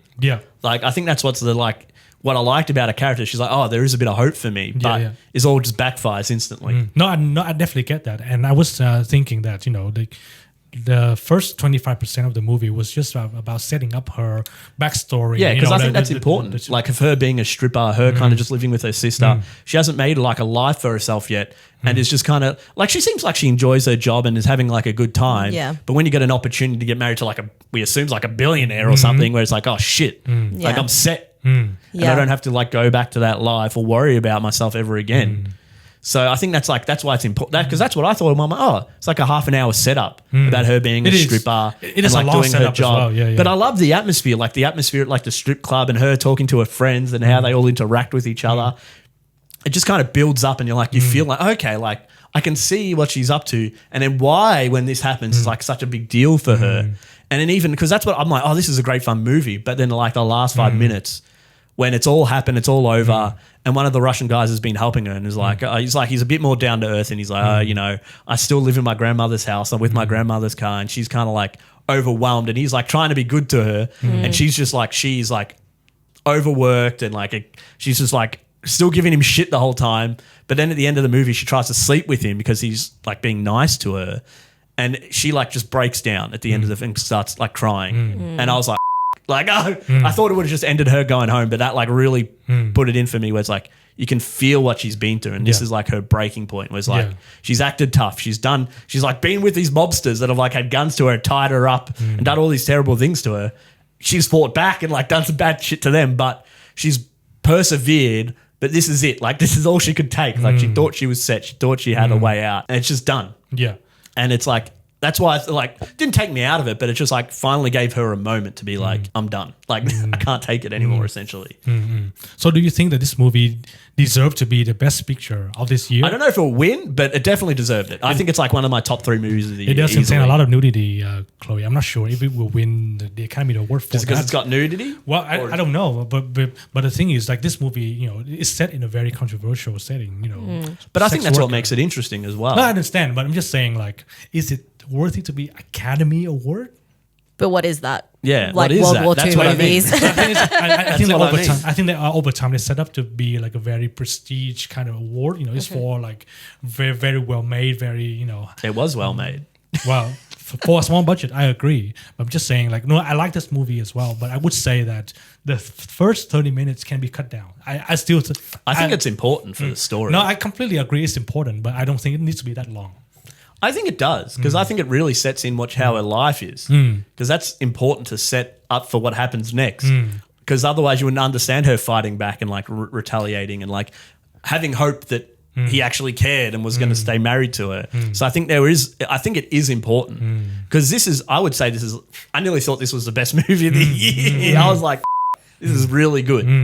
Because that's what I mean. Like, you want to have fun. This like was a fun movie, and it still had poignant points. Yeah. Like you watch a movie like Conclave, like it's Yeah. interesting, but you're not like having fun through the whole film. Where this, you're laughing and having a good time with these characters. Where some of these films, you could say you never had a good time. It's like, not that that's wrong, but there's like a lot of hard things to deal with. And I feel like this represents like how you make a good movie with poignant points, but also any audience can enjoy it and be like, oh, that was.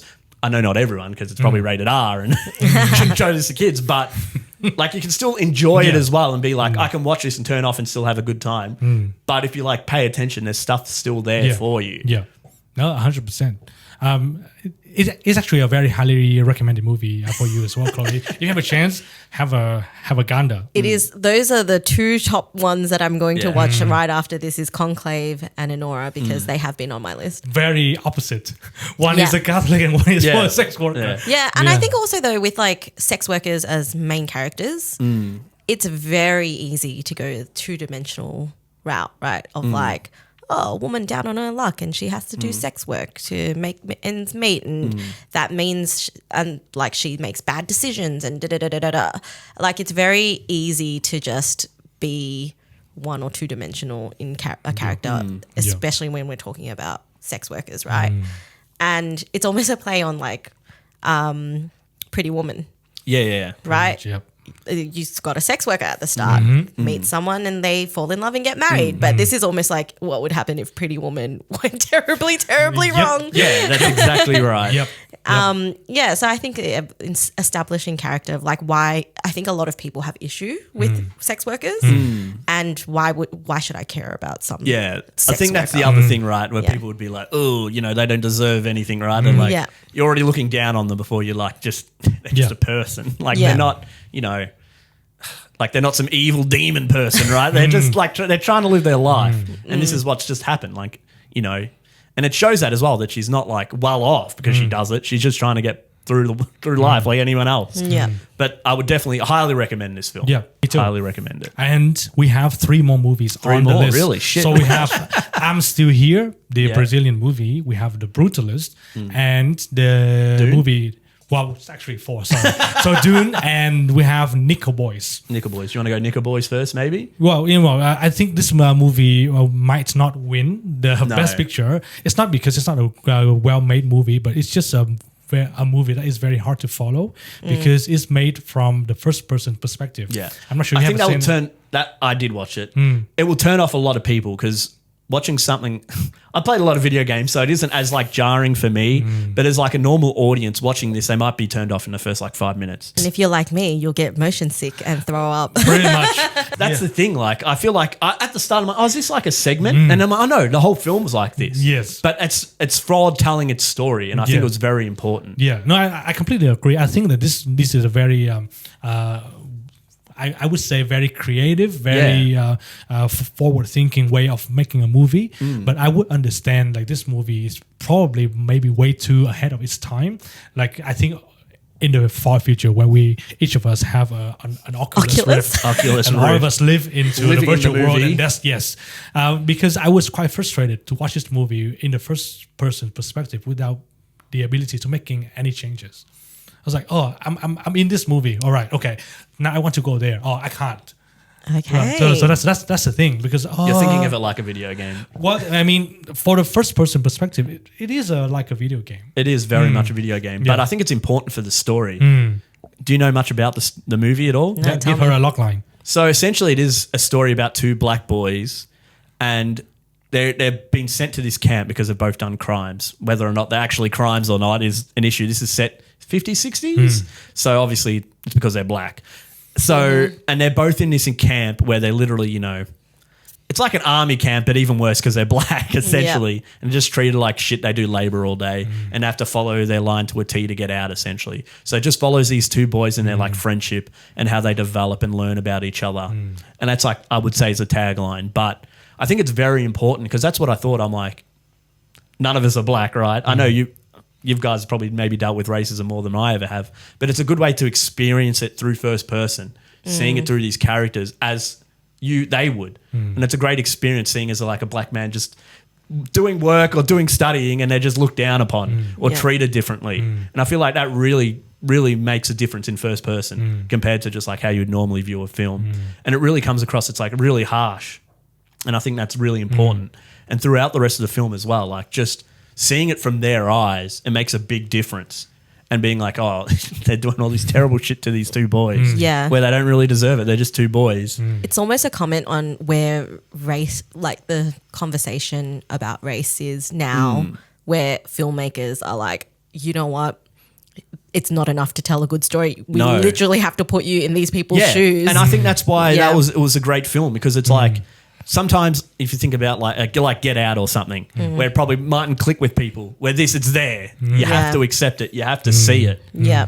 Yeah. What do you think about movies that are, I guess, using the black history or the black people context Yeah. in the movies? I think as a person living in Australia, there are relevant things, but race relations in America is just so unique to the American story. And there is just so much history that, as someone who doesn't live in that country, I know some of it, but as someone who doesn't have that, I guess, innate knowledge of living in America and experiencing it and seeing it day to day and feeling the tension literally every day of their lives, right? I think a lot of things don't translate for audiences that live outside of the American context. And I think for people outside of America, you're like, racism is bad. Racism is bad. And in America, it's just so steeped in so many different elements of history where it is bad, but some people are unwilling to accept history. And we have elements of that in Australia as well. We've right? definitely done that. We deny truth telling in our own history. Yeah. But then also people who have like lived relatives that still experience racism in every institution across the entire country. Like, I just They think literally just put it back in. Whether you're following American shits happen, the DEI yeah, thing, like diversity hires, yeah. which is literally just get racism. It's like I can just they used to, you can't deny people because of their race. If they're transgender, if they're like gay, you can't turn them down. Where now they literally can just be like, if he's black and you don't want a black guy, you can just be like, yeah, I'm not going to hire you, and not explain it. Yeah. So I think in art, like anything else, it's more poignant for the people who can like relate to it, right? And when you're not living in the environment where that is your everyday reality, I think you lose a bit of that nuance and that power. But I think there's still really important stories to tell, and I'm a big believer in like telling truth from history and using facts. Like, sorry to butt in on your point. No, that's okay. But like you say, like we can't experience it. That's why I think first person view in this film is really good. Yeah. Because it's as close as you can get in their shoes as you can. Yeah. Like Darren said, if you had VR and watched this film, you felt like you were them. But that's why I thought it was really great, because I was at the start, I'm like, is this like a little weird thing? But I'm like, oh no, as I watched the film and see what it was trying to get across, I'm like, oh, I see why they chose this. It's an artistic choice, right? Yeah, exactly. Yeah. Yeah. And because of this artistic choice, it's actually ballooned the budget of the movie all the way to $23 million. Okay, so it's still like a medium budget, nothing too crazy. Yeah, but it had a very limited theatrical release. This is definitely like an Oscar movie. Yes. It isn't like making money, right? Yeah, and it only made like $3 million box office, but it did get 2 nominations, one for Best Picture and one for Best Adapted Screenplay. I'm surprised it doesn't get anything for cinematography. Yeah, cinematography was amazing. Yeah. I thought it deserved it for that. But I thought that because it's too new, it's too innovative, and people are not ready for it. That's what's weird, because I feel like sometimes they look at that like, oh, it's like a whole movie in first person. Maybe you'd get that, and it's done well. I feel like I can understand from an audience point of view watching this being like, oh, like it feels weird. So that's like the first hurdle to get over before. Some people might have already watched this and be like, oh, like, oh, okay, this is weird, and like move on. Where I feel like it is an interesting way to do it, and it plays into the story very well. Because I know we probably want to get through this a bit quicker, but there's a twist at the end, and it makes sense as well with the first person, because it plays into it very well. It's like because it switches between the main character and his best friend. Yeah. So it kind of plays into it very well. And I thought it was a very amazing film. I even watched this, I'm like, holy shit, this definitely feels like a best picture nom. Yeah. It reminds me of there's like a literary device in novels where it's stream of consciousness, and I think one of the first books to do this was like The Lighthouse by Virginia Woolf. I could be misquoting, but it's basically a first person novel where everything is just written as a complete stream of consciousness, like hardly ever really punctuating it properly, and it's just in the person's mind, just their complete and unrelenting thoughts as they go through the story. And I feel like there are lots of books that do this, but it is very difficult to read. And a lot of people just automatically hate it because it's different to the normal novel narrative format that they're used to. And so it's a lot of active reading and active thinking. And I feel like it's similar in this sense. Yeah. Definitely. Yeah, no, it does require a lot from the viewers. So I think, just like Tim said, if you want a movie that you can just switch off and enjoy, probably not this one. No. Yeah. Well, I would even say a lot of these movies you can't really switch off. There's stuff going on. Definitely not this one, though. You could not. And especially a lot of the themes that deal, like I said before, like something with Anora, you could just sit back and watch it a bit. There are some hard themes, but this deals with a lot more. Like this is stuff you're like, fuck. Live your bad dreams and stuff. That kind of stuff. Yeah, 100%. But what is your prediction on this movie?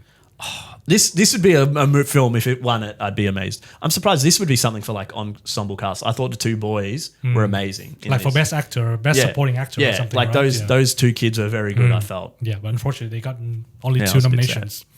All right. Then we have 3. Do you want to go over Dune quickly? We've probably talked about Dune a lot, but I don't think it will win just because it is like the glorified big blockbuster. Yeah. But I do think it is its own amazing film. I don't know if you've watched it or not. It's not like if you're not like a big sci-fi guy or into Dune, you're probably not going to get much out of it. But I do think it is a fun sci-fi big blockbuster film, and I do think like a lot of the cast is really good in it as well. and it's very enjoyable, but Yeah. I don't think it will win. Yeah, unfortunately, because this movie did so well at the box office, then if It disqualifies it. Yeah, exactly. Like you made too much money You made already. money? You don't need any more Yeah, awards. you can't be critically Yeah. acclaimed if you've made money. Yeah, it's all about the art, man. Yeah, what it's are not you about the doing? money. But Denis Villeneuve got nearly $200 million for this movie, and I think he stretched the shit out of it. Yeah. It doesn't feel like a $200 million movie. Well, It feels amazing. I feel like all of his last couple of films he's done have been like felt really big and grand. yeah, this feels like what a Marvel movie should be and wants Well, to be. yeah. But fails so miserably. Yeah. And this movie generated more than $700 million at the box office, and it's got all the good things about like the full movie to succeed. It's got music from Hans Zimmer. It's Definitely need him in there. He's No, gonna pop in. and you got compliments from Christopher Nolan. So he Of went course. he went to London. He watched it. He was like, yeah. And who was he again? Yeah. I don't know. Just some guy. He just made Batman movies, didn't he? He didn't do Just some anything that guy. interesting.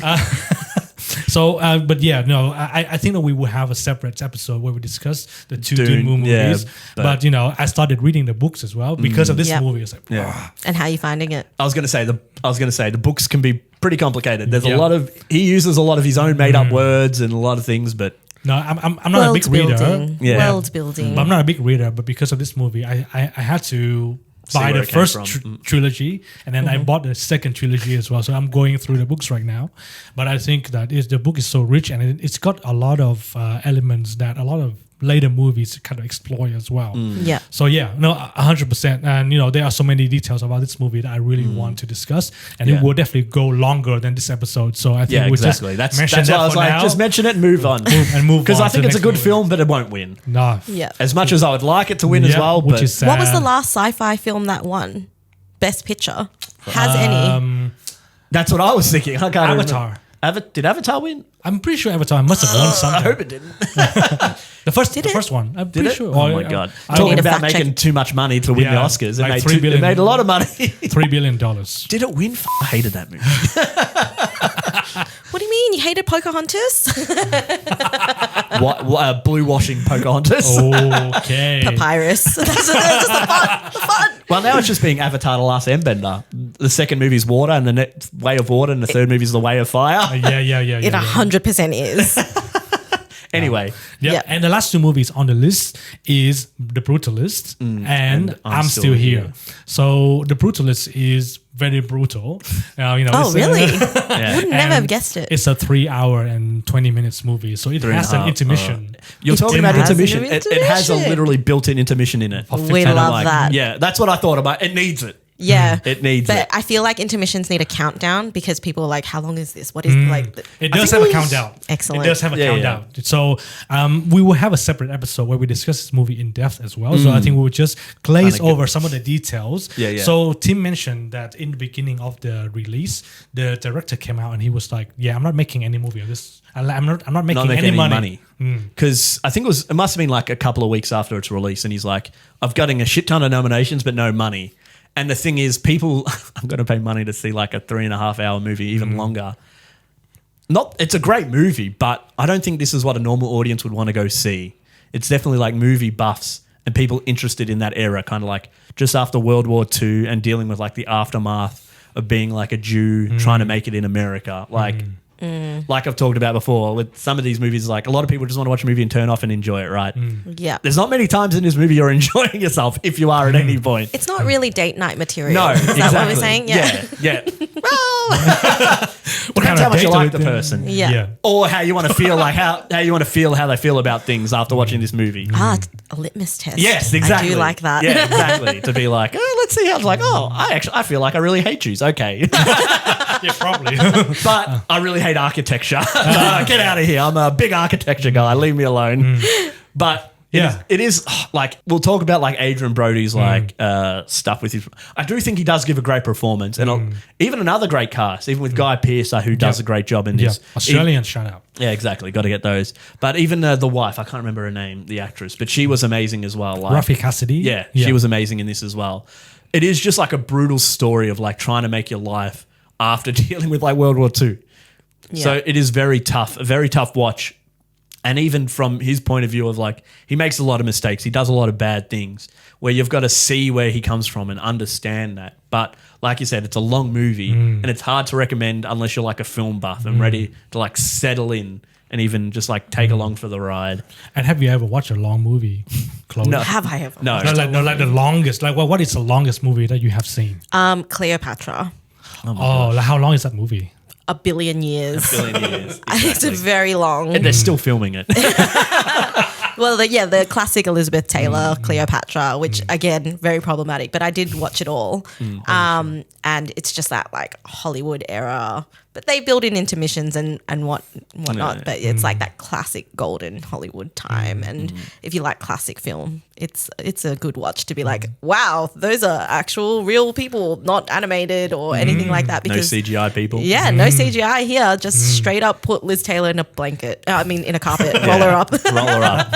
And what is your take on the movies that using the Jews and the Nazis themes? So like Schindler's List is definitely one of those movies. Did you enjoy? Like, do you enjoy that kind of stories? I mean, again, I think it's really important for us to remember these stories and tell these stories.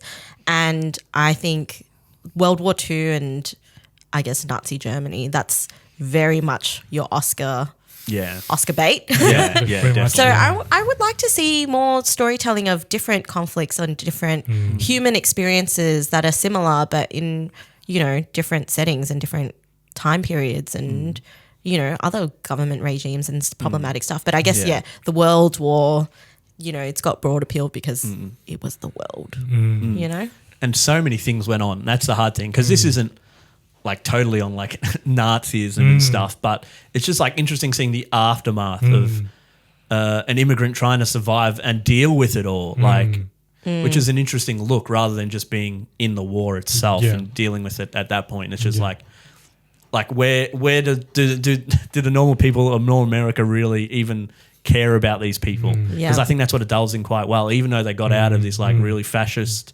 racist regime. Do these other people, are they any better? And that's kind of like delves in a bit in this film as well. Like, did they really escape anything? That's like a big point. Yeah, that's the theme of the movie. Yeah. And I think in just today's society, we need more Nazi equals bad movies. And exactly. that just needs to be something that has not gone out. Like, apparently people have already moved on about it. There's too many American politicians happy to do the Nazi salute. Yeah, so like let's go back to saying Nazis equal bad because I think... Maybe we should just invite them to Australia because you get arrested for doing a Nazi salute so we can put them in prison. Yeah, I mean... So if Elon Musk comes, he can go to jail because he did the Nazi salute. But the two things I want to add about this movie. So after that announcement from the director, the movie went on to generate a lot of money. Yeah, because it's like the award hype, right? When you get the awards, everyone's like, "Oh, we've got to go see it." Like even Adrian Brody's performance and stuff like that. But like it's hard with that time. I think that's the thing that really holds down this movie. Well, a lot of movies where it's like, shit, I've got to commit like 3.5 hours to watch this film. It's a lot to ask. Yeah. And the second thing that I want to include about this movie is the AI controversy. So it was found out that the movie makers use AI to support his Hungarian English accent for some of the segments in the movie. And now the public is like, now you got the support from AI. You don't deserve the Best Actor award anymore. Like what if the other actors, they don't use any support? And then it makes me think that, if we take it back to like the classic Hollywood, are you sure that those actors and actresses didn't get any help from any technology? And all the time, always going to get help in some way, right? I Yeah. like the idea only from that fact, like if you're trying to get the best out of your film and you think it's going to help that. But I feel like it seems like it was pretty minor and it's probably not as bad. Like even when I initially saw it, I'm like, oh, that's pretty rough. Because it's not as big of a deal, but because that's the thing of like, does someone need get the Best Actor award if they literally got like help after the fact, right? It's like editing to make his performance better, where it's like it's not straight from Adrian Brody, it's like in the back end. So it's like it's tough to be like, does he deserve it? He did do a great performance, whether or not we're taking away his like Hungarian accent or whatever, but it is tough. I feel like it is rough to be like, oh. And it's also good they just admit it as well. Like you don't want them to be like, oh, we got AI. And it's like if they came out like after the awards, it'd be like, oh, what the fuck? Like, it's good that they like upfront about it and be like, yeah, we did use it to help like with the Hungarian performance, which I thought it was good as well. So I was like, I was a bit rough on it initially, but now that I've sat on it a bit, I'm like, like I'm not as rough on it. Yeah. In comparison to all the other controversies about the other movies, like- this is like very mild. Yeah, you use AI to exactly. fix your voice. Yeah. Yeah, and accents are so hard Yeah, that's the thing. Like, to do authentically and right. yeah, and exactly. correct. Without it sounding offensive as well. That's like Yeah. the other thing where it's like, fuck. Like, when you hear some of these accents, I'm like, shit, I'd try, and someone's going to smack me in the face.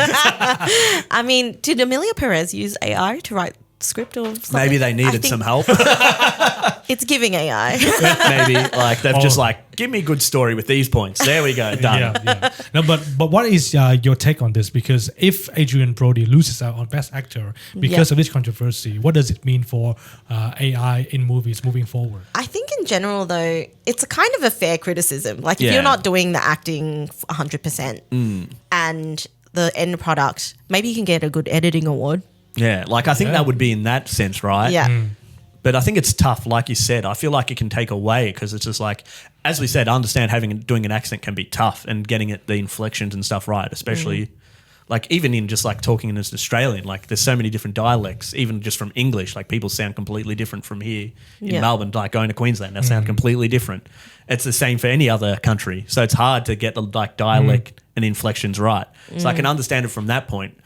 So it is tough. Like I'd personally like, it's still tough for me to be like, I'd give it to him just because it's still like helped his performance. Yeah. So it is tough, but I don't hate it. Like I wouldn't say like if someone said they did it and it made a better movie, I'm all for it. Yeah. And it's always going to be there. I think AI is going to take a more prominent stance in movies going forward, whether or not it helps the movie or not. I prefer it in this essence, Yeah. like a small thing rather than like this was written by AI, Refine, yeah. edited by AI, like all the things that you don't want done by AI, right? Yeah. And yeah, I agree. I think if it's an element that's quite small, but it helps build the story, build the authenticity, then yeah, totally. I just know that if I was an actor and I lost it to someone who got AI help, Yeah, that's the thing, I'd right? be salty AF Yeah. because I'm a salty queen. Yeah, no, fair enough. And I think it's more about that as well. It's more about like whether this will open a floodgate. Okay, so you use AI to fix a little part of your accent. How far does it take? Or maybe in the future, you don't even need to learn how to do an accent. Yeah, that's because the you thing, get AI right? to do the whole Yeah. thing. Yeah. Why don't I just wear like a green bodysuit and then someone Well, can that's the project a thing. face Well, of that's What AI? Khoa is doing. Well, that's even the thing. Like, if it gets to even face editing, where it's like, oh, to edit their face to get more emotion across and stuff like that. Obviously, we haven't heard of anything like that yet, but that's what I think of. I'm like, oh, are they really doing anything? They could just be there and speak the words, and like, we'll put in the emotion later. Yeah, which is yeah. be a funny thing. We'll But just deep fake your face Yeah, onto yeah. a person. where it gets like it's been pretty like you've seen where AI has evolved. It could get to that point, but. That's the thing. It is still an art. It's still creative. Like there still needs to be some kind of human interaction with it, and that's what I think with a lot of big CGI movies. It takes it out for me because it's still like, oh, it doesn't still, not that it doesn't feel real, but it's like, oh, okay, this is just a big thing, whatever. Yeah. Where compared to something like Brutalist, where it is like down to earth and it all is real, like nothing. Yeah. There's big things in it, but it is just a personal story. You know what? Oh, sorry. No, you go. Finish No, your that's all point. right. That was pretty much the end. I was I was just gonna say, you know what I'm anticipating. So on the socials, we've got full on AI influencers. Like they're not real people. Yeah, I've seen They're that just stuff. AI characters that yep. people follow. I'm waiting for one of them to be in a feature film. Oh my god. I'm waiting for the apocalypse. But they are already in like music and stuff, right? Like They're they already terrible. like they make. But I'm just saying that they already. Oh, like a started- Japanese. Or like the singers and Even when I talk about CGI, back in the day, I was a big Final Fantasy fan. Yes. They released a movie all CGI, and they made a CGI actress, and she was the star of the film. So it wasn't a real person; it was this CGI person, and she was the star of the film. And they wanted to do like a big, like bunch of CGI films with this actress. Obviously, it never took off because the movie was pretty bad. But it was like that's like the idea, right? Yeah, of yeah, like. yeah. There is, I don't know how much you've looked into streaming, but there are people that are like, they put on this persona and it's just like AI or it's digital. It's Yeah. not a person. Yeah. And Yeah. they're still pretty big. So I think there might be a point for it, but with acting itself, I think it's still maybe too hard to completely like change it, but it is Yeah. a scary thing to think about. But Yeah. Yeah. more scary than real robots taking over. Yeah. Don't take my movies. All right, and then we move on to Last the film. last movie on this list. So I'm Still Here, or in the Brazilian Spanish, I will try to not to butcher it. Don't worry about it, we're not gonna do any Ainda better. Estou Aqui. So it means I'm still here. So it's a biopic drama directed by Walter Salles, and it's based on a memoir by Marcelo Ruben Pava. So it's made on an $8 million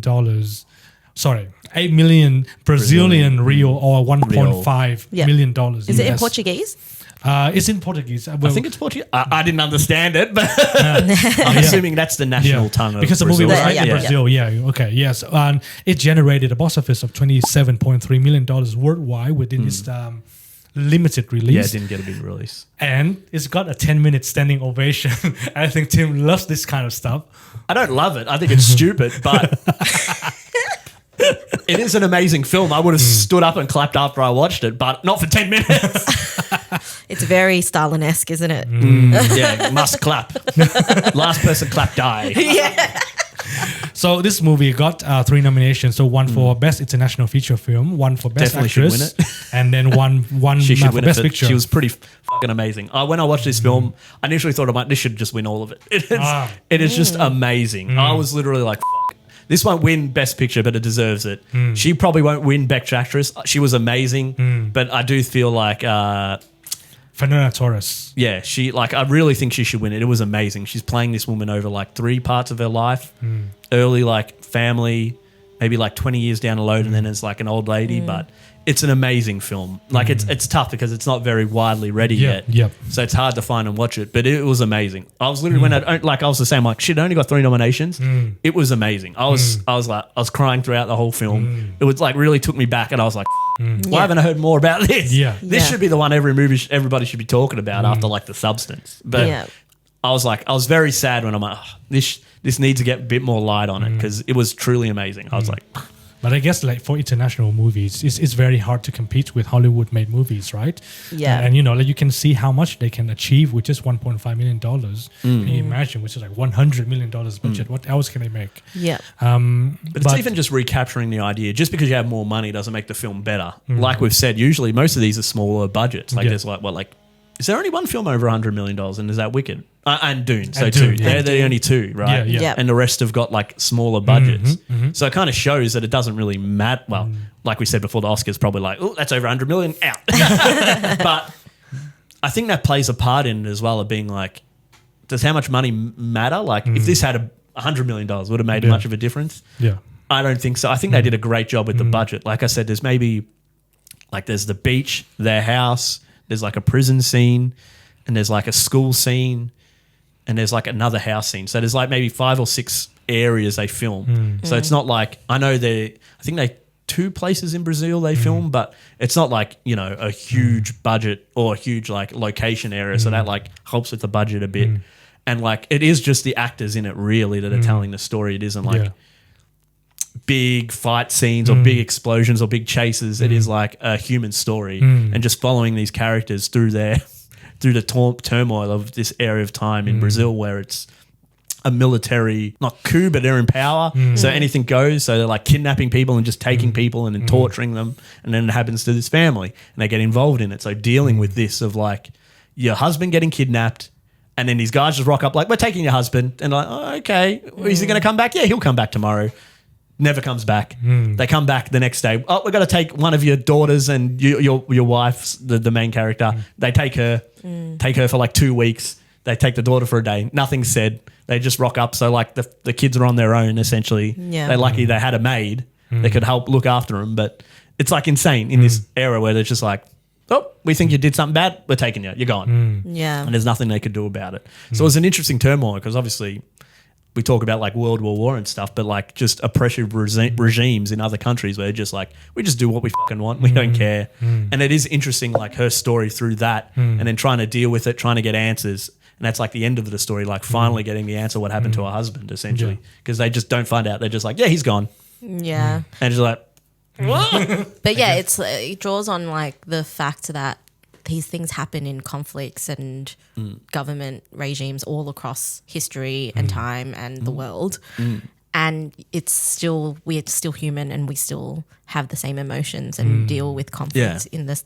There's a string that brings us all together in that the human experience, right? Yeah. And that's amazing. And I really like the fact that we've got a few noms this year that are not English language. Yeah. Yeah. which is like we love the widening of what is good. 100%. That is the end of the episode. Let us know what you think about the conversation in the comment section below and smash that like button. Ring the bell and subscribe as well, and you better be back next time. And we will see you in the next episode.